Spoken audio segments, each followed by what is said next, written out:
Welcome to McPlum, simple solutions served daily. In this video, I will explain how to use Cruise Control Toyota Highlander.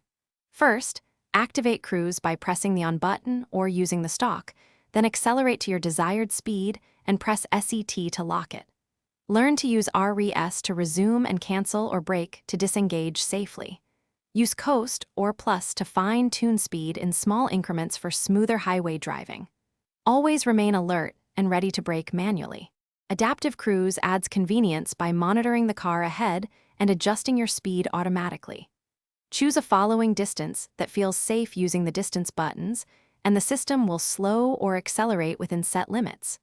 Remember, it will not replace attentive driving, especially in heavy traffic or poor weather. Always be ready to take over when conditions change, and use manual braking if the system cannot respond fast enough. Keep cruise control for steady highway stretches to reduce fatigue and maintain consistent speed.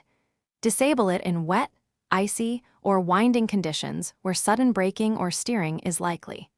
Regular vehicle maintenance, proper tire pressure, and correct load distribution all help the system respond predictably. Practice engaging and canceling cruise in a safe area to build confidence, and always prioritize manual control if road conditions require immediate human response. Thanks for watching. Stay juicy and subscribe.